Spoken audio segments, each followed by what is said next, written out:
نحن أقسمنا يمينا أن نضحي أو نرى الإسلام شرعا ونظاما. Dernier cadeau. Elle vivait dans l'angoisse et l'attente. Qu'attendait-elle donc? Se demandait-elle. Après le départ de son bien-aimé et le départ de son compagnon. Elle attendait un cadeau, oui, un cadeau qu'il lui avait envoyé avant de partir, avant de fermer ses précieux yeux sur cette vie pour les rouvrir dans le monde de la lumière et de l'éternité. Les cadeaux d'un être aimé sont précieux, quels qu'ils soient, car ils incarnent les émotions et expriment avec éloquence la sensibilité et la proximité. Mais ce cadeau était unique, car il venait d'un mari disparu, préparé pour parvenir aux mains de son épouse au moment même de son décès. Ce n'était qu'une offrande précieuse, parmi les nombreux trésors qu'il lui avait prodigués durant leur vie commune. C'est pourquoi elle l'attendait avec tant d'impatience, et pourquoi elle se demandait qui pouvait bien en savoir plus. Il lui en avait parlé avant de partir, alors qu'il s'entraînait pour la bataille de la victoire, la bataille de la dignité, et la bataille des gaz lacrymogènes. Mais il était parti avant de pouvoir le lui remettre. Oui, il était parti, la laissant attendre son retour sain et sauf, porteur du présent qu'il avait choisi, mais il n'est jamais revenu. Oui, il n'est plus là. Et comment aurait-il pu? Pour celui qui part au combat en croyant à la cause qu'il défend, il est difficile de revenir sans avoir obtenu l'une de ces deux choses précieuses. Soit une vie qui plaît aux amis, soit une mort qui exaspère les ennemis. Nombreux sont ceux qui sont revenus à la vie, mais cette vie, acquise au prix exorbitant du défaitisme, de la lâcheté et de la capitulation, est-elle vraiment riche? Non, c'est la mort elle-même, son époux disparu, ce martyr tombé à la bataille de Karameh, défendant sa terre usurpée et ses foyers profanés, oui, son époux qui l'a quitté avant même que leur bougie de mariage ne soit éteinte, lui faisant ses adieux alors que leur union n'avait pas encore éclos, cet être aimé qui lui avait inculqué que la véritable âme précieuse est celle qui se sacrifie volontiers pour le devoir, et c'est pour cela qu'il l'a laissé derrière lui, encore vêtu de sa robe de mariée, pour partir au djihad. Cet être aimé lui avait promis un cadeau, et comme elle était impatiente de recevoir ce précieux présent, elle l'attendit longtemps pendant qu'il se trouvait dans son lieu lointain, cherchant de ses nouvelles, suivant sa trace et priant son Seigneur de le fortifier et d'accroître sa patience et sa fermeté face à l'ennemi. Et maintenant, elle attend son présent, ses espoirs anéantis par la perte de son bien-aimé, tombé en martyr dans la bataille de l'héroïsme, dans l'épopée de la vérité et de la dignité. Comment pourrait-elle oublier sa promesse? Comment le pourrait-elle? Son image est gravée dans son cœur en traits de lumière, rendu plus éclatant encore par la mort. Il est le chevalier de ses rêves, dans la vie comme dans la mort. Elle vit encore avec lui, vit pour lui, fier et heureux.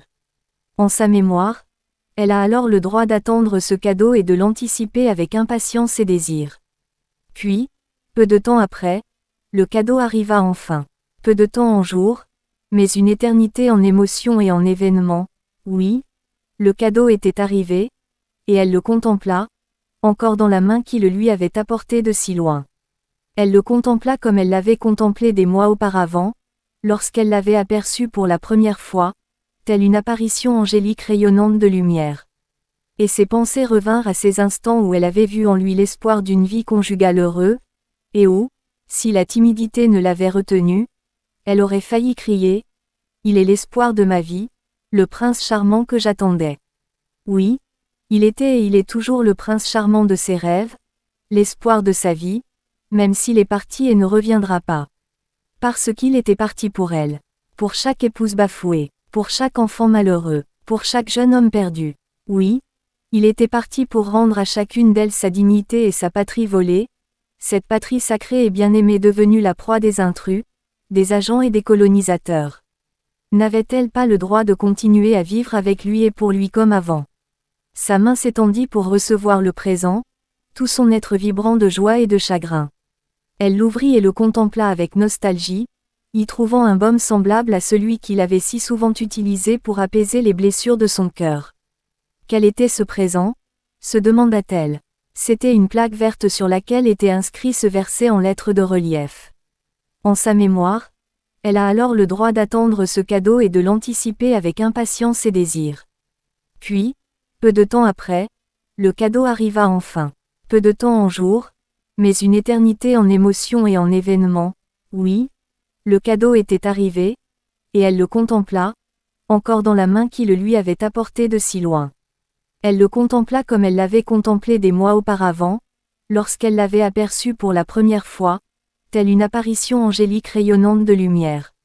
Et ses pensées revinrent à ces instants où elle avait vu en lui l'espoir d'une vie conjugale heureuse, et où, si la timidité ne l'avait retenue, elle aurait failli crier « Il est l'espoir de ma vie, le prince charmant que j'attendais. » Oui, il était et il est toujours le prince charmant de ses rêves, l'espoir de sa vie, même s'il est parti et ne reviendra pas. Parce qu'il était parti pour elle, pour chaque épouse bafouée, pour chaque enfant malheureux, pour chaque jeune homme perdu. Oui, il était parti pour rendre à chacune d'elles sa dignité et sa patrie volée, cette patrie sacrée et bien-aimée devenue la proie des intrus, des agents et des colonisateurs. N'avait-elle pas le droit de continuer à vivre avec lui et pour lui comme avant? Sa main s'étendit pour recevoir le présent, tout son être vibrant de joie et de chagrin. Elle l'ouvrit et le contempla avec nostalgie, y trouvant un baume semblable à celui qu'il avait si souvent utilisé pour apaiser les blessures de son cœur. Quel était ce présent? Se demanda-t-elle. C'était une plaque verte sur laquelle était inscrit ce verset en lettres de relief. أو نرى الإسلام شرعا ونظاما